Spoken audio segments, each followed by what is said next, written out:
രാജ്യത്തെ തെരുവുകൾക്ക് വൻ ഭീഷണിയായ നായകളെ നീക്കാൻ നിർണായക ഉത്തരവുമായി സുപ്രീം കോടതി. 8 ആഴ്ചയ്ക്കകം പൊതു ഇടങ്ങളിൽ നിന്ന് തെരുവ് നായകളെ പൂർണ്ണമായും നീക്കണം. പിടികൂടുന്ന നായകളെ വന്ധ്യംകരിച്ച് ഷെൽട്ടറുകളിലേക്ക് മാറ്റണം. അലഞ്ഞു തിരിയുന്ന കന്നുകാലികൾ അടക്കമുള്ള മൃഗങ്ങളെ കണ്ടെത്താൻ പട്രോളിംഗ് സംഘത്തെ നിയോഗിക്കുമെന്നും കോടതി. നായമുക്തമാകുമോ തെരുവുകൾ എന്നാണ് ഹോട്ട് ആൻഡ് ടോക്ക് ചോദിക്കുന്നത്. Advocate Harish Vasudevan, animal legal force പ്രതിനിധി ഏഞ്ചൽസ് നായർ എന്നിവരാണ് ചർച്ചയിൽ ഉള്ളത്. ആദ്യം അഡ്വക്കേറ്റ് ഹരീഷ് വാസുദേവനിലേക്ക്. അഡ്വക്കേറ്റ് ഹരീഷ് വാസുദേവൻ, ഈ ഉത്തരവ് അത് നടപ്പാകും എന്ന തോന്നൽ താങ്കൾക്കുണ്ടോ? അത് പൂർണ്ണമായും നടപ്പായാൽ നമ്മുടെ തെരുവുകളെല്ലാം നായമുക്തമാവുകയും അതൊരു സ്വർഗമായി മാറുകയും ചെയ്യും എന്നുള്ളതാണ് യാഥാർത്ഥ്യം. ആ സ്വർഗത്തിലേക്ക് നമ്മൾ എത്തുമോ?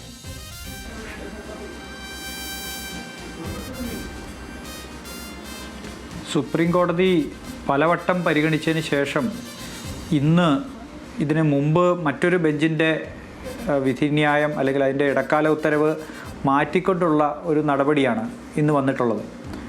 അതിനകത്ത് വളരെ ക്ലിയറായിട്ട് ബഹുമാനപ്പെട്ട സുപ്രീം കോടതി പറഞ്ഞിട്ടുള്ളൊരു കാര്യം, എല്ലാ തദ്ദേശ സ്വയംഭരണ സ്ഥാപനങ്ങളും മാത്രമല്ല, എല്ലാ സർക്കാരുകളും അവരുടെ ചീഫ് സെക്രട്ടറിമാരും ഇത് കർശനമായി പാലിക്കണമെന്നും, അങ്ങനെ പാലിക്കാത്ത പക്ഷം അത് ഉദ്യോഗസ്ഥരുടെ വ്യക്തിപരമായ ഉത്തരവാദിത്തമായി കണക്കാക്കുമെന്നും ആണ് പറഞ്ഞിട്ടുള്ളത്. അപ്പം അതുകൊണ്ട് തന്നെ ഇത് വളരെ ഗൗരവ സ്വഭാവമുള്ളൊരു കാര്യമാണ്. ഏതെങ്കിലും ഒരു കോടതി വിധി നടപ്പായില്ലെങ്കിൽ സാധാരണഗതിയിൽ ആ കോടതി വിധി നടപ്പാക്കാത്തതിൻ്റെ പേരിൽ കോടതി അലക്ഷ്യമുണ്ടാവും, അതിന് നടപടികൾ നേരിടേണ്ടി വരും. മാപ്പ് പറഞ്ഞാൽ അത് ചിലപ്പോൾ തീരും, അല്ലെങ്കിൽ മറ്റ് നടപടികളിലേക്ക് പോകും. പക്ഷേ ഇവിടെ അങ്ങനെ സംഭവിച്ചില്ല എങ്കിൽ അത് ഉദ്യോഗസ്ഥരുടെ വ്യക്തിഗതമായ ബാധ്യതയായി മാറ്റും എന്ന് പറഞ്ഞാൽ അതിനുശേഷം കടിക്കുന്ന പട്ടികളുടെ നഷ്ടപരിഹാരം മുഴുവനും ബന്ധപ്പെട്ട ഉദ്യോഗസ്ഥരുടെ ശമ്പളത്തിൽ നിന്ന് കൊടുക്കേണ്ടതായിട്ട് വരും. അപ്പോൾ അതൊരു വലിയ ഫാർ റീച്ചിങ് കോൺസിക്വൻസസ് ഉള്ള ഒരു വിധിയാണ്. അതുകൊണ്ട് തന്നെ ഇടക്കാല ഉത്തരവാണ്. അതുകൊണ്ട് തന്നെ എനിക്ക് തോന്നുന്നു ഇതിൻ്റെ കർശന സ്വഭാവം കാരണം ഇത് നടപ്പാക്കാനുള്ള സാധ്യത കൂടുതലാണ്. പക്ഷേ ഇത് നടപ്പാക്കുന്നതിൽ ചില പ്രശ്നങ്ങൾ ഇപ്പോഴും നിലനിൽക്കുന്നുണ്ട്. ആ പ്രശ്നങ്ങൾ സുപ്രീം കോടതി അഡ്രസ്സ് ചെയ്തിട്ടില്ല. ഈ ജുഡീഷ്യൽ ഇടക്കാല ഉത്തരവുകളുടെ ഒരു കുഴപ്പം, അത് പലപ്പോഴും ഗ്യാലറിക്ക് വേണ്ടിയുള്ള അത് മാത്രമായി പോകും. ഇതിനകത്ത് ഒരുപാട് പ്രശ്നങ്ങൾ നിലനിൽക്കുന്നുണ്ട്. അതായത് ABC റൂൾസ് നടപ്പാക്കുന്നതിൽ പ്രശ്നമുണ്ട്. Prevention of cruelty to animals നടപ്പാക്കുന്നതിനകത്ത് തടസ്സങ്ങളുണ്ട്. ഇതെല്ലാം അനുസരിച്ച്, ഈ നിയമങ്ങളെല്ലാം അനുസരിച്ച് നമുക്ക് ഇത്തരം തെരുവ് നായകളെ പിടിച്ചു കഴിഞ്ഞാൽ നമുക്ക് വന്ധ്യംകരിച്ചിട്ട് അവരെ കൂട്ടിലടയ്ക്കാനൊന്നും പറ്റില്ല. പശുവിനെ അങ്ങനെ പിടിച്ച് കൂട്ടിലടയ്ക്കാൻ പറ്റില്ല. ഇതൊക്കെ ഈ രാജ്യത്ത് പാസ്സാക്കിയിരിക്കുന്ന നിയമങ്ങൾ നിരോധിച്ചിരിക്കുന്ന സംഗതിയാണ്. ഇനി ABC റൂൾ അനുസരിച്ച് ഒരു നായയെ പിടിച്ചാൽ അതിനെ വന്ധ്യംകരിക്കണമെങ്കിൽ പോലും അതിന് വേണ്ട ഡോക്ടർമാരുടെ അതിൻ്റെ ക്രൈറ്റീരിയ, അതിനെ കൊണ്ടുപോകേണ്ട വാഹനത്തിൻ്റെ ക്രൈറ്റീരിയ, ഇതെല്ലാം വെച്ച് നോക്കിയാൽ ഇന്ത്യ പോലെ ഒരു ദരിദ്ര രാജ്യത്ത് ഒരു കാരണവശാലും AC ഉള്ള ഈ പറയുന്ന ക്രൈറ്റീരിയാസ് എല്ലാം പാലിച്ചുകൊണ്ടുള്ള ഒരു വാഹനത്തിൽ കൊണ്ടുപോയി ഇതിനെ വന്ധ്യംകരിക്കുക എന്ന് പറയുന്നത് പ്രായോഗികമല്ല. ABC നിയമങ്ങളിലെ കാർക്കശ്യം അത് പലതവണയായി സംസ്ഥാനം ചൂണ്ടിക്കാട്ടുകയും അതാണ് പ്രശ്നമായി നിൽക്കുന്നത് എന്ന് പലതവണ തദ്ദേശ മന്ത്രി തന്നെ നമ്മളോട് വ്യക്തമാക്കുകയും ഒക്കെ ചെയ്തിട്ടുണ്ട്. പക്ഷേ ഇവിടെ കോടതി ഈ കാര്യങ്ങൾ പരിഗണിക്കുമ്പോൾ ചീഫ് സെക്രട്ടറിമാരെയൊക്കെ നേരിട്ട് വിളിച്ചു വരുത്തുകയായിരുന്നു. ഇവിടെ നിന്ന് തദ്ദേശ ഭരണ സെക്രട്ടറിയാണ് അങ്ങോട്ടേക്ക് പോയത്. അപ്പോൾ ഈ പ്രായോഗികമായ ബുദ്ധിമുട്ടുകൾ എന്തുകൊണ്ടാണ് സംസ്ഥാനങ്ങൾക്ക് കോടതിയെ ബോധ്യപ്പെടുത്തുവാൻ കഴിയാത്തത്? ഒന്ന്, ഇത് സംസ്ഥാനങ്ങളുടെ മാത്രം പിഴവായിട്ട് എനിക്ക് തോന്നുന്നില്ല. ചില ബെഞ്ചുകളിൽ ചില ജഡ്ജിമാർ കേസുകൾ കേൾക്കുമ്പോൾ അവർ ഏകപക്ഷീയമായിട്ട് കേസുകൾ കേൾക്കുന്നു. അവരിങ്ങോട്ട് അവരുടെ എന്താ പറയുന്നത് നോഷൻസ് അടിച്ചേൽപ്പിക്കാൻ ശ്രമിക്കുന്നു. അവർ വിചാരിക്കുന്നതാണ് ഇതിനകത്ത് ശരി എന്ന് വിചാരിക്കുന്നു. അതവർ വിധിന്യായമായിട്ട് പറയുന്നു. ഉദ്യോഗസ്ഥരെ സംബന്ധിച്ചിടത്തോളം അവർ വളരെ നിസ്സഹായരാണ് കോടതി മുറിയിൽ. അവർക്ക് അങ്ങോട്ട് പറയുന്നതിന് ലിമിറ്റേഷനുണ്ട്. അഭിഭാഷകർക്ക് പോലും ഒരു പക്ഷേ ആ കോടതികളിൽ ലിമിറ്റേഷൻ ഉണ്ടാവും. അപ്പോൾ അതുകൊണ്ട് തന്നെ അങ്ങോട്ട് പറയുന്നത് കേൾക്കുന്നതിന് പകരം ഇങ്ങോട്ട് പറയുന്നത് കേട്ട് തലകുലുക്കി പോരേണ്ട ഒരു സ്ഥിതിവിശേഷം പല സർക്കാരുകൾക്കും പല എക്സിക്യൂട്ടീവ് സ്ഥാപനങ്ങൾക്കും ഉണ്ട്. അപ്പോൾ അതുകൊണ്ട് ഇത്തരം കാര്യങ്ങൾ ചർച്ച ചെയ്യപ്പെടുന്നില്ല. നമ്മൾ ബ്രോഡറായിട്ട് ഇതിനെ നോക്കിയാൽ നമ്മൾ ഈ ഒരു വിഷയത്തിൽ എന്തുകൊണ്ടാണ് ഈ പ്രശ്നം ഉണ്ടായത്, എന്തുകൊണ്ടായിരിക്കും സംസ്ഥാനങ്ങൾ ഇത്തരത്തിൽ തെരുവുനായ ശല്യം പരിഹരിക്കാത്തത്, എന്തുകൊണ്ടായിരിക്കും? അവർക്ക് പരിഹരിക്കേണ്ടെന്ന് ആഗ്രഹമില്ലാഞ്ഞിട്ടില്ല. ബഹുമാനപ്പെട്ട മന്ത്രി രാജേഷ് തന്നെ ഇവിടെ പല പ്രാവശ്യം ചൂണ്ടിക്കാണിച്ചിട്ടുള്ളതാണ്, ലക്ഷ്മി പറഞ്ഞതുപോലെ. അതായത് ABC റൂൾ നടപ്പാക്കുന്നതിൽ സംസ്ഥാനങ്ങൾക്ക് വലിയ തടസ്സമുണ്ട്. ആ തടസ്സം കേന്ദ്ര സർക്കാരിൻ്റെ മുമ്പിൽ ചൂണ്ടിക്കാണിച്ചിട്ട് അത് സുപ്രീം കോടതി മുമ്പാകെ ചൂണ്ടിക്കാണിച്ചിട്ട് സുപ്രീം കോടതി അതിലെ ചട്ടങ്ങളുടെ പ്രശ്നം അഡ്രസ്സ് ചെയ്യാതെ, നിയമത്തിനകത്തുള്ള പ്രശ്നം അഡ്രസ്സ് ചെയ്യാതെ, അതിൻ്റെ പുറത്ത് ഒരു ജുഡീഷ്യൽ ഉത്തരവിലൂടെ ഇതെല്ലാം പരിഹരിക്കാം എന്ന് പറയുന്നത് രാജാവിൻ്റെ കാലത്തല്ലല്ലോ നമ്മൾ ജീവിക്കുന്നത്. ഈ ജഡ്ജിമാർ മാറിക്കഴിയുമ്പോൾ ഈ ഉദ്യോഗസ്ഥന്മാർ അനുസരിക്കേണ്ടത് ഈ ജുഡീഷ്യൽ ഓർഡറാണോ നിയമത്തെയാണോ? പാർലമെൻറ്റ് പാസ്സാക്കിയ നിയമം നമ്മുടെ മുമ്പിലിരിക്കുമ്പോൾ അതൊന്ന് പറയുകയും കോടതി ഉത്തരവ് മറ്റൊന്നും പറയുകയും ചെയ്താൽ സ്വാഭാവികമായിട്ടും കോടതി ഉത്തരവാണ് നടപ്പാക്കേണ്ടതെങ്കിൽ പോലും അതെങ്ങനെ നടപ്പാക്കണം, അത് ഏത് രീതിയിൽ നടപ്പാക്കണം, കോൺഫ്ലിക്റ്റ് വന്നാൽ അതെങ്ങനെ നടപ്പാവും? നാളെ വേറൊരു കോടതി പറയുകയാണ് നിങ്ങൾ എന്തുകൊണ്ടാണ് നിയമം പാലിക്കാതിരുന്നതെന്ന് ചോദിച്ച് ഇതേ ഉദ്യോഗസ്ഥരെ നേരെ മെക്കിട്ട് കയറിയാലോ? വന്നിരിക്കുന്ന വിധി ഉദ്യോഗസ്ഥർക്ക് വലിയ കുറുക്കാകും എന്നാണോ മനസ്സിലാക്കേണ്ടത് ഹരീഷ്? ഉദ്യോഗസ്ഥർക്ക് കുരുക്കാവും. സ്വാഭാവികമായിട്ടും ഉദ്യോഗസ്ഥർ എന്ത് ചെയ്യും? ഉദ്യോഗസ്ഥർ വളരെ പെട്ടെന്ന് തന്നെ നടപ്പാക്കാൻ ശ്രമിക്കും. അവർ തെരുവുനായെ പിടിക്കാനുള്ള സംവിധാനങ്ങളൊക്കെ ചെയ്യും, കുറേയൊക്കെ പിടിക്കും, മാറ്റും, സ്റ്റെറിലൈസ് ചെയ്യും, ഇതിനെ പിടിക്കാൻ സൂക്ഷിക്കാനുള്ള സംവിധാനങ്ങളുണ്ടാവും. പക്ഷേ അവിടെ അവശേഷിക്കുന്ന ചോദ്യം, ഈ നിയമത്തിനകത്തുള്ള ലാക്കുനാസ് ഉണ്ടല്ലോ, ഇതിനെ പിടിക്കുമ്പോൾ ABC നിയമങ്ങൾ പാലിച്ചില്ല എന്ന് പറഞ്ഞ് ഒരാൾ ഈ ചർച്ചയിൽ തന്നെ പങ്കെടുക്കുന്ന അദ്ദേഹം ഇപ്പോൾ കോടതിയിൽ പോവുകയാണെങ്കിൽ എങ്ങനെയാണ് നാളെ ഇത് അഡ്രസ്സ് ചെയ്യാൻ പോകുന്നത്? ആ ചട്ടങ്ങൾ മുഴുവൻ പാലിച്ചുകൊണ്ട് ഇത് നടപ്പാക്കാൻ പറ്റുമോ? ആ ചട്ടങ്ങൾ പ്രായോഗികമല്ല എന്നത് ഈ വിധിന്യായത്തിൻ്റെ ഭാഗമായാൽ മാത്രമല്ലേ അങ്ങനെ ഒരു പരിരക്ഷ കിട്ടുകയുള്ളൂ. അങ്ങനെയാണെങ്കിൽ എന്തുകൊണ്ടാണ് തെരുവിൽ ഇത് കൂടുന്നത്? ബഹുമാനപ്പെട്ട സീനിയർ അഭിഭാഷകൻ ഇന്ന് അദ്ദേഹം കോടതിയിൽ ഹാജരായിട്ട് അദ്ദേഹം പറയായിരുന്നു, ഈ പെറ്റാന്ന് തോന്നുന്നു ഏതോ ഒരു സംഘടനയ്ക്ക് വേണ്ടി, മൃഗസംഘടനയ്ക്ക് വേണ്ടിയിട്ട് അദ്ദേഹം കോടതിയിൽ ഹാജരായപ്പോൾ പറയുകയായിരുന്നു, നോക്കൂ, ഈ തെരുവിൽ ഇത് കൂടുന്നതിനൊരു കാരണമുണ്ട്. അത് ഈ വലിയ തോതിലുള്ള ഭക്ഷണ അവശിഷ്ടങ്ങൾ തെരുവിൽ വരുന്നതുകൊണ്ടാണ്. അതുകൊണ്ട് നമ്മൾ ഇപ്പോൾ ഈ നായയെ പിടിച്ച് മാറ്റിയാലും വീണ്ടും തെരുവ് നായകൾ അവിടെ തന്നെ വരും. ഈ പ്രശ്നം അഡ്രസ്സ് ചെയ്യണമെന്ന് പറഞ്ഞു. ബഹുമാനപ്പെട്ട സുപ്രീം കോടതി അത് ചെവിക്കൊണ്ടില്ല, അത് കേൾക്കാൻ തയ്യാറായില്ല. അപ്പം ഞാൻ വിചാരിക്കുന്നത് താൽക്കാലികമായി ഇതിന് പരിഹാരമുണ്ട്. വളരെ സ്വാഗതാർഹമായ കാര്യമാണ്. ഇതിനൊരു വളരെ അറ്റൻഷൻ കിട്ടിയിട്ടുണ്ട്. ദേശീയ തലത്തിൽ ഇതിൻ്റെ പ്രയോറിറ്റി വർദ്ധിച്ചിട്ടുണ്ട്. ചീഫ് സെക്രട്ടറിമാർ ഇനി ഇത് ഒന്നാമത്തെ പ്രയോറിറ്റി ആയിട്ട് നാളെ മുതൽ എടുത്താൽ നല്ല കാര്യമാണ്. ഒരാൾ പോലും ഇനി കടി കൊള്ളാതിരിക്കട്ടെ. പക്ഷേ ഈ പ്രശ്നത്തിനുള്ള പരിഹാരം ഇതല്ല, ജുഡീഷ്യൽ പരിഹാരമാണ് എന്ന് ഞാൻ കരുതുന്നുമില്ല. അത് നിയമത്തിലുള്ള ലാക്കുനസ് പരിഹരിച്ച് മുമ്പോട്ട് പോകലാണ്. അതിന് വിശദമായി വാദം കേൾക്കുകയും ക്ഷമയുണ്ടാവുകയും വേണം. ഇപ്പോൾ നായയെ ഭക്ഷണമാക്കി കൊടുത്താൽ തിന്നുന്ന ആളുകൾ ഒരു രാജ്യമാണ് ഇന്ത്യ. അവിടെ ഉള്ളപ്പോൾ കേരളം പോലൊരു സ്ഥലത്ത് അങ്ങനെയല്ല. കേരളത്തിന് ഇത് അഫോർഡ് ചെയ്യാൻ പറ്റില്ല. ഈ നായകളെ പിടിച്ചുകൊണ്ട് പോയാൽ അതിനെ സൂക്ഷിക്കാൻ സംവിധാനമുണ്ടോ? ഇല്ല. ഭക്ഷണം കൊടുക്കാനുള്ള പണമുണ്ടോ? ഇല്ല. അപ്പോൾ അത് ചത്തുപോകും. ചത്തുപോയാൽ ഈ ഉദ്യോഗസ്ഥന്മാർ ജയിലിലാവില്ലേ? അപ്പം ഇങ്ങനെ ചില പ്രായോഗികതകൾ കാണാതെ വളരെ ഏകപക്ഷീയമായി ഒരു യുദ്ധസമാനമായ മോഡിൽ ജുഡീഷ്യറി ഒരു ഓർഡർ ഇടുമ്പോൾ അത് നടപ്പാക്കാൻ പലപ്പോഴും നിയമപരമായ ഹഡിൽസ് ഉണ്ട്. അതുകൊണ്ട് പലപ്പോഴും ഉദ്യോഗസ്ഥന്മാരെ വിളിച്ചു വരുത്തും, ശാസിക്കും എന്നൊക്കെ പറയുമ്പോൾ കഴിഞ്ഞ സിറ്റിങ്ങിൽ ലക്ഷ്മി പത്മ ഓർക്കുന്നുണ്ടാവും, ഇതേ ബെഞ്ച് കഴിഞ്ഞ സിറ്റിങ്ങിൽ പറയായിരുന്നു പല സ്റ്റേറ്റുകൾക്കും നോട്ടീസ് അയച്ചു, അവർ ഹാജരായില്ല എന്ന് പറഞ്ഞു. അപ്പോൾ പല സ്റ്റേറ്റുകളും പറഞ്ഞു ഞങ്ങൾക്ക് നോട്ടീസ് കിട്ടിയില്ല, അതുകൊണ്ട് ഞങ്ങൾക്ക് ഹാജരാവണമെന്ന് അറിയില്ലായിരുന്നു. അപ്പോൾ ഈ ജഡ്ജി ചോദിച്ചത് സോഷ്യൽ മീഡിയയിലും ഇന്ത്യയിലെ മാധ്യമങ്ങളിലും മുഴുവൻ വന്നല്ലോ, എന്നിട്ട് നിങ്ങൾ അറിഞ്ഞില്ലേ എന്നാണ്.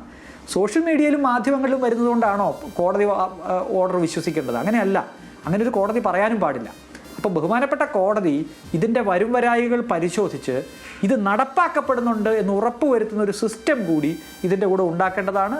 ഈ വിധി വളരെ സ്വാഗതാർഹമായ കാര്യമാണ്. തിരിച്ചെത്താം ഹരീഷ്. ഏഞ്ചൽസ് നായർ, ശ്രീ ഏഞ്ചൽസ് നായർ, എന്താണ് നിങ്ങളുടെയൊക്കെ ഒരു അഭിപ്രായം ഈ വിധിയിൽ? എന്താണ് നിങ്ങൾ ഇതിനോട് സ്വീകരിക്കാൻ പോകുന്ന ഒരു സമീപനം ഇനി? അതെ, ഇതിനു മുമ്പ് 2018 animal welfare board of India ഇറക്കിയ ഒരു ഓർഡറാണിത്. 2018 ഇന്ത്യ പൊട്ടക്ക് ഉള്ള എല്ലാ സ്റ്റേറ്റുകളിലും എല്ലാ യൂണിയൻ ടെറിട്ടറിയിലും ഒക്കെ ഈ പറയുന്ന എല്ലാ ജീവികളെയും ഷെൽട്ടർ ചെയ്യണം എന്ന് പറഞ്ഞ കന്നുകാലികളെയും നായകളെയും മറ്റ് വന്യജീവികളെ ഏതെങ്കിലും ജീവികൾ, വന്യജീവികളല്ല എല്ലാ ജീവികളെയും ഷെൽട്ടർ ചെയ്യണം എന്ന് പറഞ്ഞു കഴിഞ്ഞിട്ട് എല്ലാ സ്റ്റേറ്റിനും ഓർഡർ കൊടുത്തതാണ്. ഒരു സ്ഥലത്ത് പോലും ഒരു ഷെൽട്ടർ പോലും ഉണ്ടായിട്ടില്ല. ഇനി അത് സ്വാഭാവികമായിട്ട് അന്ന് നമ്മൾ വിചാരിച്ചത് അങ്ങനെയൊക്കെ നടത്താൻ പറ്റുമെന്നാണ്. പിന്നെ നമ്മൾ കൂടുതലായിട്ട് ഇതുമായിട്ട് ബന്ധപ്പെട്ടൊക്കെ പ്രവർത്തിച്ച് തുടങ്ങുമ്പോഴാണ് മനസ്സിലാകുന്നത് ഇങ്ങനെ ഒരു കാര്യം ഒരിക്കലും നടത്താൻ സാധിക്കില്ല എന്നുള്ള കാര്യം. ഇവിടെ എന്നെ തന്നെ അപ്രോച്ച് ചെയ്തിട്ടുണ്ട്. എന്നെ മാത്രമല്ല പല സംഘടനകളെയും ചേർത്ത് നിർത്തി കഴിഞ്ഞിട്ട് ഒരു NRI കോടിക്കണക്കിന് രൂപ ചെലവാക്കാം, കേരളത്തിലെ മുഴുവൻ തെരുവ് നായകളെയും ഷെൽട്ടർ ചെയ്യണം. നമ്മളെല്ലാവരും കൈയൊടിഞ്ഞു. അങ്ങനെ നടക്കണ കാര്യമല്ല അത്. അതേമാതിരി തന്നെ നമ്മുടെ 2022 ഇൻട്രേ ബ്രൂണോ എന്ന് പറയുന്ന മൃഗങ്ങളുടെ പ്രത്യേക ബെഞ്ച് എല്ലാ LSDയിലും തദ്ദേശ സ്വയംഭരണ സ്ഥാപനങ്ങളിലും ഷെൽട്ടറുകൾ നടത്താനായിട്ടൊരു ഓർഡർ കൊടുത്തു. അതേമാതിരി തന്നെ LSD ഡയറക്ടറേറ്റ് എല്ലാ ഇൻസ്റ്റിറ്റ്യൂഷനുകൾക്കും പഞ്ചായത്തിന്, മുനിസിപ്പാലിറ്റി, കോർപ്പറേഷനൊക്കെ ഈ ഷെൽട്ടർ ഉണ്ടാക്കാനായിട്ടുള്ളൊരു ഓർഡർ കൊടുത്തു. അതേമാതിരി തന്നെ നമ്മുടെ പഞ്ചായത്ത് എന്നെ വിളിച്ചിട്ട് പറഞ്ഞു, നിങ്ങളൊരു ഷെൽട്ടർ ഉണ്ടാക്കണം, കൂടെ നിന്ന് സഹകരിക്കണം, നമ്മൾ എല്ലാ സഹകരണം ചെയ്തു തരും. ഞാൻ കാല് പിടിച്ച് പറഞ്ഞു, ഒരിക്കലും നമ്മൾ അങ്ങനെ ഒരു കാര്യത്തിന് ഇറങ്ങില്ല. കാരണം ഈ അവിടെ കുറേ 10-100 ജീവികളെ കൊണ്ടുവന്നിട്ട് 2 നേരമെങ്കിലും ഭക്ഷണം കൊടുക്കണം, ഇത് ക്ലീൻ ചെയ്യണം. അത് ഒരു ദിവസത്തെ പണി നാളത്തേക്ക് മാറ്റി വെക്കാൻ പറ്റില്ല. ഒരു ദിവസം കൊടുക്കേണ്ട ഭക്ഷണം 2 ദിവസം കഴിഞ്ഞിട്ട് കൊടുക്കാൻ പറ്റില്ല.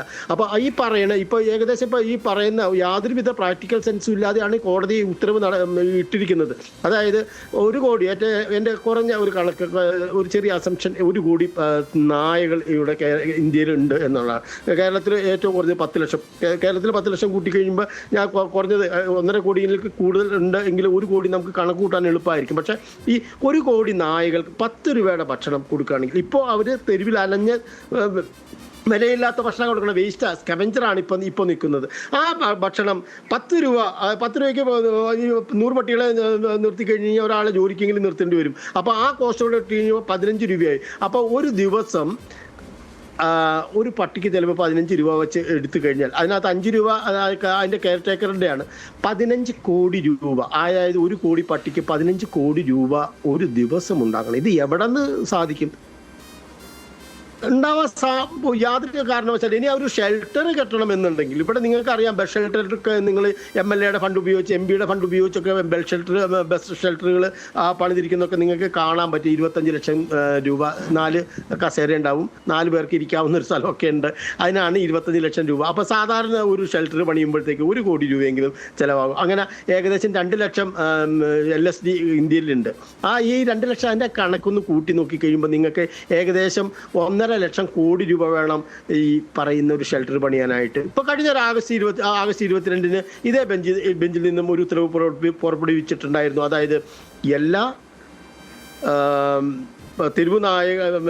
ലോക്കൽ ബോഡീസും അവർക്ക് ഫീഡിംഗ് പോയിന്റുകൾ വെക്കണം. തെരുവുനായകൾക്ക് ഭക്ഷണം കൊടുക്കാനായിട്ടുള്ള ഫീഡിംഗ് പോയിന്റുകൾ വെക്കണം. അത് ഇതേ ബെഞ്ച് തന്നെയാണ് ആ ഉത്തരവിട്ടിരിക്കുന്നത്. അപ്പം ഈ ഫീഡിംഗ് പോയിന്റ് ഒരു വാർഡിൽ ഒരെണ്ണം വെച്ച്, അതായത് 2000 രൂപ ഒരു ഫീഡിംഗ് പോയിന്റിന് ഒരു ബോർഡാണല്ലോ വെക്കേണ്ടത്. ഇന്ത്യയിൽ ഒരു സ്ഥലത്തും ഇതേവരെ വന്നിട്ടില്ല എന്ന് ഓർക്കണം. ഫീഡിംഗ് പോയിന്റ് വെക്കാനൊക്കെ ഓർഡറൊക്കെ അവിടെ കിടക്കുള്ളൂ. ഇതിപ്പോ 2 മാസം കഴിഞ്ഞു. ഏഞ്ചൽസ് നായർ, ഇതിന്റെ അപ്രായോഗികതയെ കുറിച്ച് ചർച്ച ചെയ്ത് മുന്നോട്ട് പോകുമ്പോഴും എന്താണ് ഇതിനൊരു പരിഹാരം എന്നുകൂടി പറഞ്ഞു പോകണ്ടേ?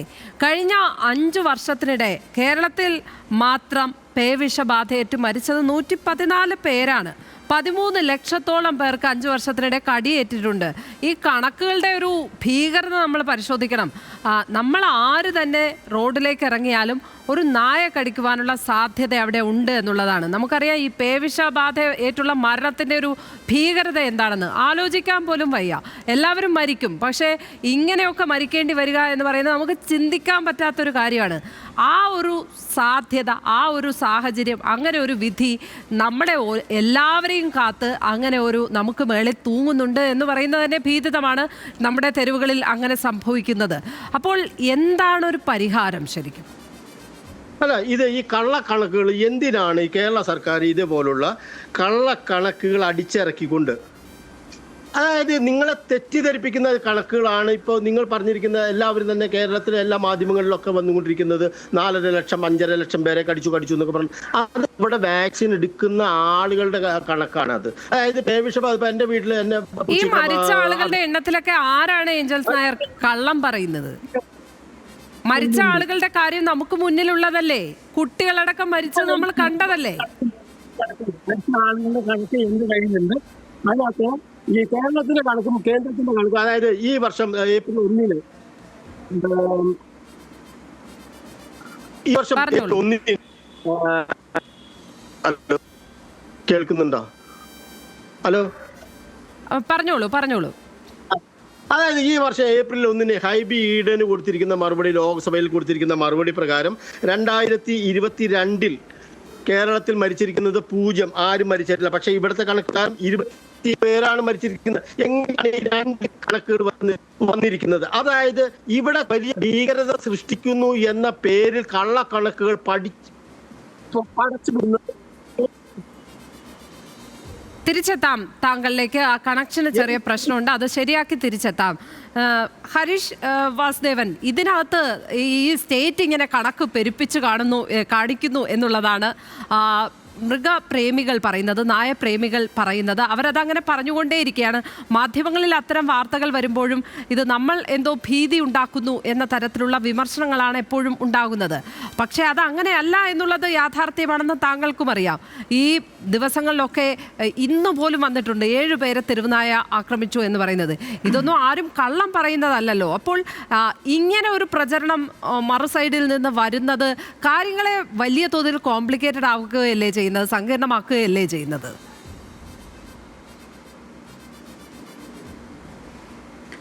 ലക്ഷ്മി, ഈ മനുഷ്യാവകാശ ധ്വംസനത്തിൻ്റെ കാര്യം എടുക്കുമ്പോൾ അതിനകത്ത് എനിക്ക് സ്റ്റാറ്റിസ്റ്റിക്സ് ബാധകമല്ല.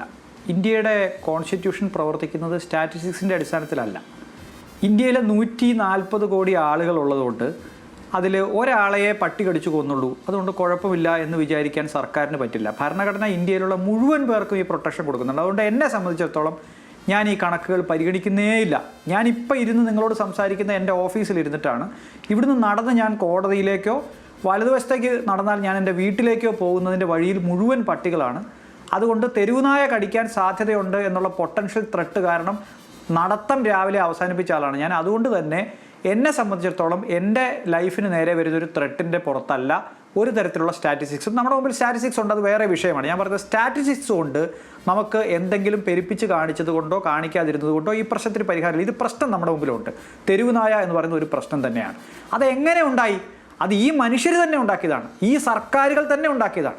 നമ്മുടെ ഭക്ഷണം അനാവശ്യമായി റോട്ടിലെത്തിച്ച്, നമ്മുടെ മാലിന്യം അനാവശ്യമായി റോട്ടിലെത്തിച്ച് അശാസ്ത്രീയമായ മാലിന്യ സംസ്കരണ പ്രശ്നം കൊണ്ട് നമ്മൾ ഉണ്ടാക്കി തീർത്ത ഒരു പുതിയ പ്രശ്നമാണ് തെരുവുനായ എന്ന് പറയുന്നത്. അത് നാഗരികതയുടെ പ്രശ്നമാണ്, അത് അഡ്മിനിസ്ട്രേഷൻ ഫെയിലിയറിൻ്റെ പ്രശ്നമാണ്. ഇനി എന്താണ് പരിഹാരം? പരിഹാരം നിലവിലുള്ള നിയമം എടുത്തു വെച്ചിട്ട് കിട്ടുന്നത് കൊണ്ട് മാത്രം നായകൾ പെറ്റുപെരുകും എന്ന് നമുക്ക് കരുതാൻ പറ്റുമോ? അത് വീടുകളിൽ നമ്മൾ വളർത്തുന്ന നായകളെ പലരും ഉപേക്ഷിക്കുന്നത് കൊണ്ട് കൂടി തെരുവുനായകളുടെ എണ്ണം കൂടുന്നുണ്ട്. അതല്ലാതെ തന്നെ നായകൾ പെറ്റുപെരുകുന്ന സാഹചര്യമല്ലേ? അവയെ വന്ധ്യീകരിക്കുന്ന നടപടികൾ ഇല്ലാതായതോടുകൂടി തന്നെ ഈ നായകൾ വർദ്ധിച്ചുകൊണ്ടിരിക്കുക തന്നെയല്ലേ നമ്മുടെ തെരുവുകളിൽ? അത് മാലിന്യത്തിന്റെ മാത്രം, കേവലം മാലിന്യ പ്രശ്നം മാത്രമാണോ അത്? ഏത് ജീവിയും എന്തുകൊണ്ടാണ് പെറ്റുപെരുകുന്നത് എന്നത് വളരെ സാമാന്യമായി മനസ്സിലാവുന്ന ശാസ്ത്രമാണ്. നമ്മൾ പെറ്റുപെരുകുന്നത് നമ്മളുടെ ഭക്ഷണം കൂടുന്നത് കൊണ്ടാണ് എന്നതുപോലെ ഓരോ ജീവിയുടെയും ഡയറക്റ്റ് ആയിട്ടുള്ള ഭക്ഷണം കൂടുമ്പോൾ അതിനനുസരിച്ച് ആ ജീവികൾ പെറ്റുപെരുകും. ഇത് ഭൂമിയുടെ നിയമത്തിൻ്റെ ഭാഗമാണ്. എന്തുകൊണ്ടാണ് ഇതേ തെരുവിൽ വളരുന്ന മറ്റു ജീവികൾ പെറ്റുപെരുകാത്തത്?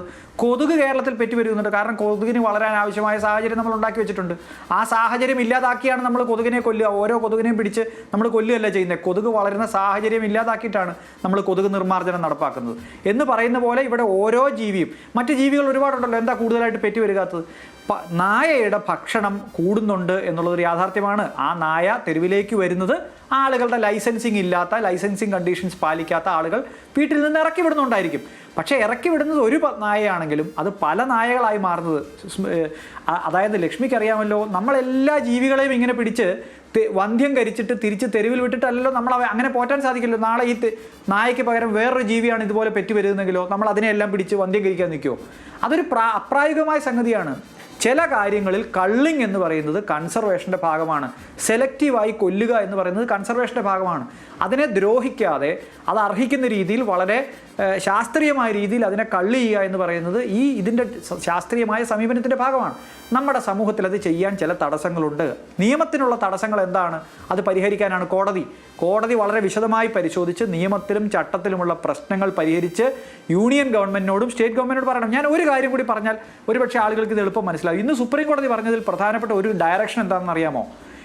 Educational institutions, hospitals, public sports complex, bus stand, depots, railway station ഇതെല്ലാം നാളെ മുതൽ ഫെൻസ് ചെയ്ത് സൂക്ഷിക്കണം എന്നാണ് കോടതി പറഞ്ഞിരിക്കുന്നത്. ഞാൻ നടത്തുന്ന ഒരു സ്കൂൾ ഫെൻസ് ചെയ്യണോ വേണ്ടോ എന്ന് ഞാനല്ലേ തീരുമാനിക്കുന്നത്. സുപ്രീം കോടതി പറഞ്ഞാൽ ഞാൻ കേൾക്കുമോ? അത് കേൾപ്പിക്കാൻ എന്തെങ്കിലും ഒരു നിയമവ്യവസ്ഥ ഇവിടെ ഉണ്ടോ?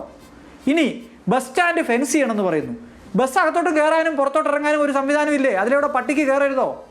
എന്താ അസംബന്ധമാണ് ഈ പറയുന്നത്? റെയിൽവേ സ്റ്റേഷൻ ഫെൻസ് ചെയ്യണമെന്ന് പറയുന്നു. റെയിൽവേ സ്റ്റേഷൻ ഫെൻസ് ചെയ്താൽ, നായ കയറാത്ത പോലെ ഫെൻസ് ചെയ്താൽ മനുഷ്യർ കയറുന്നിടത്തോടെ നായ്ക്ക് കയറിക്കൂടെ?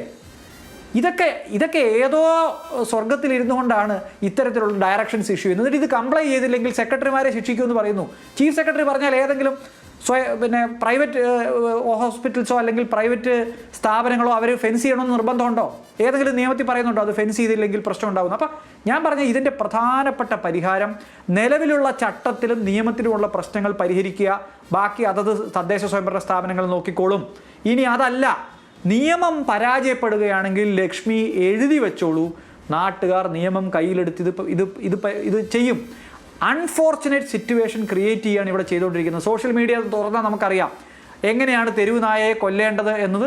കൊല്ലണ്ട എന്ന് പറഞ്ഞുകൊണ്ട് എഴുതിക്കൊണ്ടിരിക്കുകയാണ്. കാഞ്ഞിരത്തിൻ്റെ തൊലി കാച്ചി വെള്ളം കൊടുത്താൽ നായകൾ ചാവാൻ സാധ്യതയുണ്ട്, അതുകൊണ്ട് അവരെ കൊല്ലരുത് എന്ന് പറയുകയാണ്. അതിൻ്റെ അർത്ഥം എന്താ? അങ്ങനെ ചെയ്താൽ മരിക്കുമെന്നുള്ള കൊല്ലുമെന്നുള്ള ഇൻഫർമേഷൻ കൊടുക്കുകയാണ്. ഇത്തരത്തിൽ ആളുകളെ നിയമം ലംഘിച്ചുകൊണ്ട് ഇത് ചെയ്യാൻ പ്രേരിപ്പിക്കുന്ന ഒരു എന്താ പറയുന്ന ഒരു ഒട്ടും ശാസ്ത്രീയമല്ലാത്ത, ഒട്ടും ഭൂഷണമല്ലാത്തൊരു സമൂഹത്തിന് ഭൂഷണമല്ലാത്ത കാര്യത്തിലേക്കാണ് കാര്യങ്ങൾ പോകുന്നത്. അത് സുപ്രീം കോടതി മനസ്സിലാക്കുന്നില്ല എന്നുള്ളതാണ് ദൗർഭാഗ്യകരമായ കാര്യം.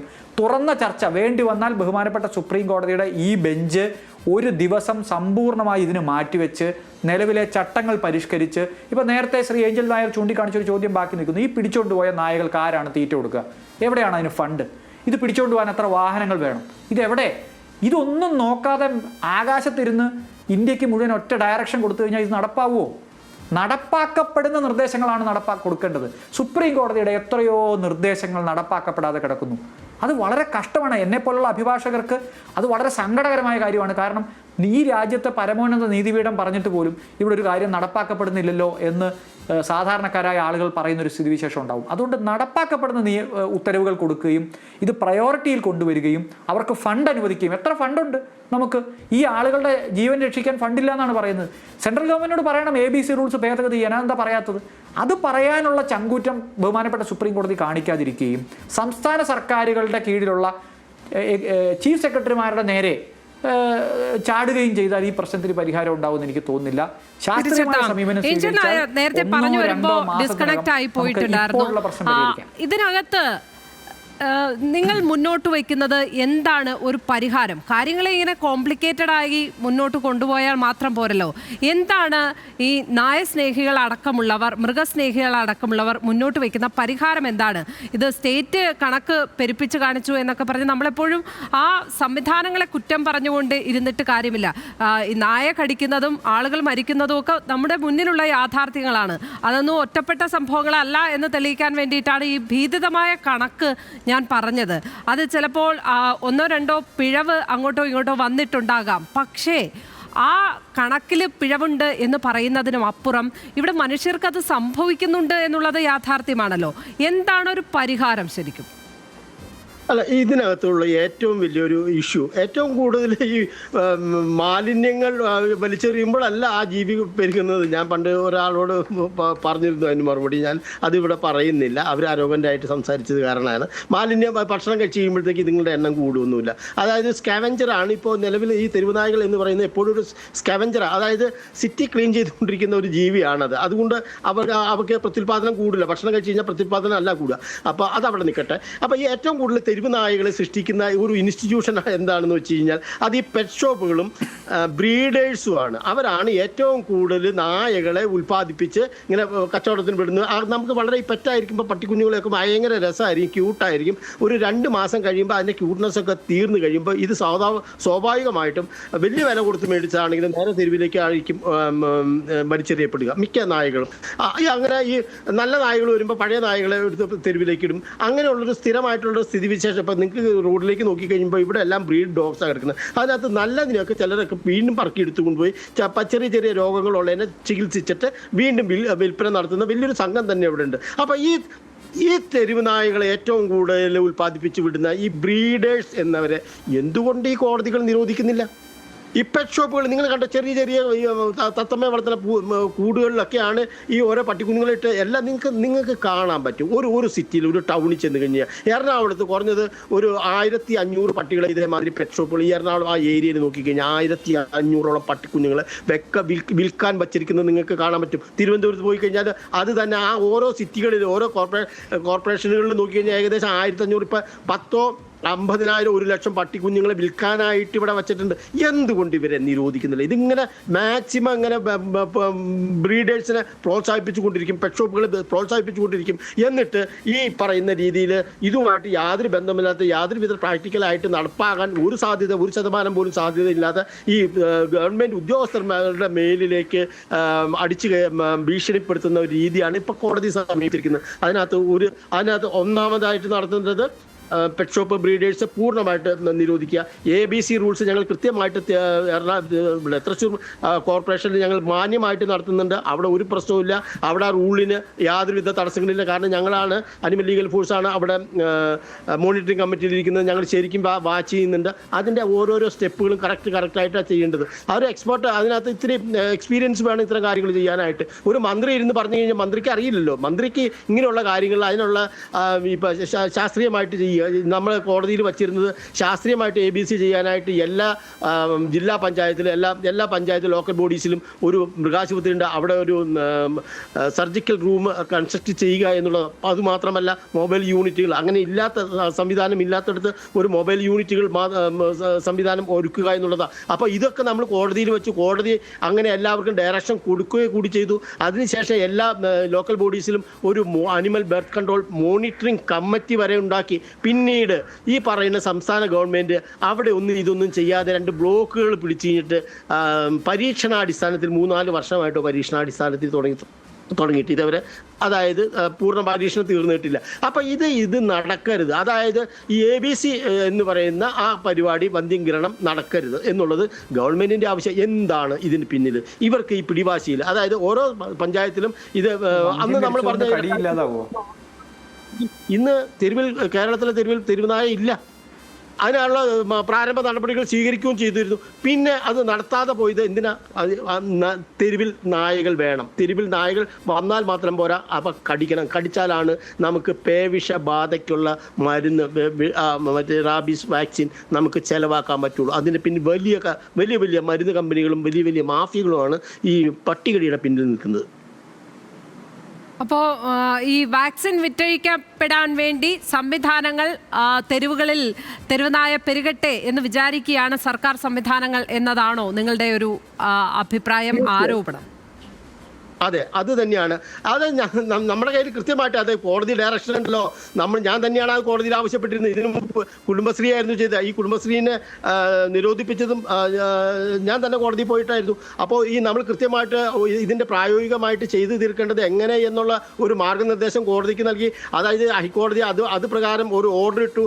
ആ ഓർഡർ പ്രകാരം എല്ലാ പഞ്ചായത്തുകളിലും എൻ്റെ പഞ്ചായത്തിൽ ഞാനുണ്ട്, മോണിറ്ററിംഗ് കമ്മിറ്റിയിലുണ്ട്. പക്ഷേ അവിടെ വന്ധ്യംകരണം മാത്രം നടന്നില്ല. വന്ധ്യംകരണം നടത്തി 2 ബ്ലോക്കുകളിൽ ഓരോ ജില്ലയിലും 2 ബ്ലോക്ക്. അതായത് അഴിമതി നടക്കും വേണം. അതിൻ്റെ കൂട്ടത്തികളെ കോടികൾ അടിച്ചു മാറ്റണം. ഇതിൻ്റെ പേരിൽ ഈ മൃഗങ്ങളുടെ പേരിൽ കോടികൾ അടിച്ചു മാറ്റണം. അവിടെ മോണിറ്ററിംഗ് കമ്മിറ്റി ഇല്ല.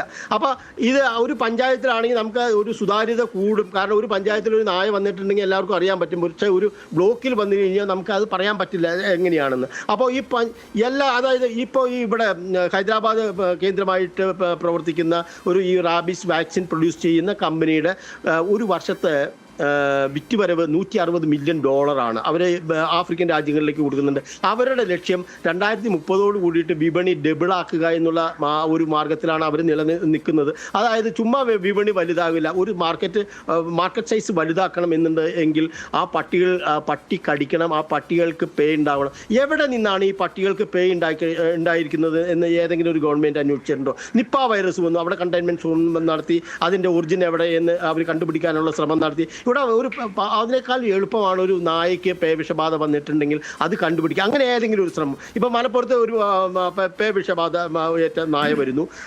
പിന്നെ വരുന്നത് പത്തനംതിട്ടയിലാണ്. ഈ പത്തനംതിട്ടയിലെ നായ്ക്ക് മലപ്പുറത്തെ നായ വന്ന് കടിക്കില്ല. പക്ഷേ ഈ നിപ്പ വൈറസിൻ്റെ കാര്യം നമുക്ക് കൃത്യമായിട്ട് കണക്കാക്കാൻ പറ്റില്ല എങ്കിലും ഈ ഒരു 99% പേവിഷബാധയും വരുന്നത് നായകളിൽ നിന്ന് മറ്റൊരു നായക്ക് കടിയേറ്റതിന് ശേഷമാണ്. അതിൻ്റെ സിംറ്റംസ് കാണിക്കും. ഏതെങ്കിലും രീതിയിൽ ഒരു കണ്ടെയ്ൻമെൻറ്റ് സോൺ അങ്ങനെ വന്നിട്ടുണ്ട്, ഒരാൾ മരണപ്പെട്ടിട്ടുണ്ട്, പിടിച്ച് ഒരു പേവിഷബാധയേറ്റ് ഒരാൾ മരണപ്പെട്ടിട്ടുണ്ട്, അവിടെ ഒന്ന് കണ്ടെയ്ൻമെൻറ്റ് സോൺ നടത്തി കഴിഞ്ഞിട്ട് ഒബ്സർവേഷൻ, ഈ നായ മറ്റാരെങ്കിലും കടിച്ചിട്ടുണ്ടോ, ഈ നായ്ക്ക് എവിടെ നിന്ന് പേവിഷബാധ വന്നു, ഇത് പാമ്പിന് വിഷം വരുന്ന മാതിരിയല്ല, അതൊരു വൈറസാണ്, അത് പട്ടിയല്ല, ആ പട്ടി അതിൻ്റെ വാഹകരല്ല, അത് പട്ടിയെ കടിക്കുമ്പോൾ മാത്രം ഉണ്ടാവണം. അങ്ങനെ ഏതെങ്കിലും ഒരു ഇത് പരിശോധന നടത്തിയിട്ടുണ്ടോ, എന്തെങ്കിലും റിസർച്ച് നടത്തിയിട്ടുണ്ടോ? കേരള ഗവൺമെൻറ് ഇത്രയധികം കാശൊക്കെ ഉണ്ടല്ലോ, ഇത്രയധികം റിസർച്ചുകൾ നടത്താനായിട്ട് പണങ്ങൾ വാരി എറിയുന്നുണ്ട്. എന്തുകൊണ്ട് ഈ സർക്കാർ ഇന്നേ വരെ ഈ ഏതെങ്കിലും ഒരു പേവിഷബാധ ഏറ്റ ഒരു മരണം ഉണ്ടായിട്ടുണ്ടെങ്കിൽ അവിടെ ഒരു കണ്ടെയ്ൻമെന്റ് സോൺ ഏർപ്പെടുത്തി അവിടുത്തെ നായകളെ നിരീക്ഷിച്ച് അവർക്ക് എവിടെ നിന്ന് വന്നു ഇത് അങ്ങോട്ടും പടരാതിരിക്കാനുള്ള ശ്രമങ്ങൾ നടത്തില്ല? കാരണം അവർക്കറിയാം ഇത് ഞങ്ങൾ ചെയ്യുന്ന വലിയൊരു മാഫിയ വർക്കിൻ്റെ ഭാഗമാണ്, കേരള ഗവൺമെൻറ് ചെയ്യുന്നതാണ്. ഇത് അവർക്ക് അറിഞ്ഞുകൊണ്ട് തന്നെയാണ് ഈ പേവിഷബാധ അവർ പലരിലും നായകളിൽ കുത്തിവച്ചിരിക്കുന്നത്. എനിക്ക് വളരെയധികം സംശയമുണ്ട്. ഈ പേവിഷബാധ നിർമ്മാർജ്ജനം എന്ന് പറഞ്ഞു തെരുവ് നായകളിൽ ഈ പേവിഷബാധ വൈറസ് ആൻറ്റി വൈറസ് വാക്സിൻ കയറ്റിയതിന് ശേഷമാണ് ഈ നായകളിൽ മുഴുവൻ പേവിഷബാധ ഇളകിയിരിക്കുന്നത്. 2022 ശേഷം 2022 മുതലാണ് ഇവിടെ തെരുവ് നായകൾക്ക് റാബീസ് വാക്സിൻ കൊടുത്തു തുടങ്ങിയത്. 2022 കേന്ദ്ര ഗവൺമെൻറ്റിൻ്റെ കണക്ക് പ്രകാരം, ലോക്സഭയിലെ കണക്ക് പ്രകാരം 0 ഒരാൾ പോലും മരിച്ചിട്ടില്ല. അതിനുശേഷമാണ് ഇവിടെ പേവിഷബാധയേറ്റ് ആളുകൾ മരിച്ചു തുടങ്ങിയിരിക്കുന്നത്. ഈ വർഷം ഏകദേശം 10-25 പേര് മരിച്ചിട്ടുണ്ട്. എന്തെങ്കിലും ഒരു അന്വേഷണം നടത്തിയിട്ടുണ്ടോ? അപ്പോൾ ഇതിന് പിന്നിൽ നടക്കുന്നത് വാക്സിൻ മാഫിയയും കേരള ഗവൺമെന്റുമാണ് എന്നുള്ള കാര്യത്തിൽ യാതൊരുവിധ സംശയമില്ല. ശരി ഏഞ്ചൽസ്, എന്നാലും അഡ്വക്കേറ്റ് ഹരീഷ് വാസുദേവൻ, ഇത് കേരള ഗവൺമെന്റിനെതിരെയാണ് ഗുരുതരമായ ആരോപണം ഇപ്പോൾ ഉയർത്തുന്നത്. കേരളത്തിൽ മാത്രമല്ല ഈ തെരുവുനായ ആക്രമണവും മരണവും എന്നുള്ളത് മറ്റൊരു യാഥാർത്ഥ്യം. അപ്പോഴും സംസ്ഥാനം 104,83,00,000 ഏതാണ്ട് കഴിഞ്ഞ 9 വർഷത്തെ കണക്കാണ് പേവിഷ പ്രതിരോധ മരുന്നിന് വേണ്ടി തന്നെ ചെലവഴിച്ചിട്ടുണ്ട്. അദ്ദേഹം പറഞ്ഞതുപോലെ മുഖ്യമന്ത്രിയുടെ കർമ്മ പദ്ധതി അടക്കം ഉണ്ടായിരുന്നു 2 വർഷം മുമ്പ് പ്രഖ്യാപിച്ചത്. അതൊന്നും തന്നെ നടപ്പിലാകുന്നില്ല. ഒന്നും തന്നെ ചെയ്യാതെ ABC റൂൾ കർക്കശമാണ് എന്ന് പറഞ്ഞ് കയ്യും കെട്ടി നോക്കിയിരിക്കുകയായിരുന്നു സംസ്ഥാനം എന്നുള്ളതാണ് ഒരു യാഥാർത്ഥ്യം. അതുകൊണ്ടാണ് ഇത്തരം ആരോപണങ്ങൾ കേൾക്കേണ്ടി വരുന്നതും എന്ന് തോന്നുന്നു.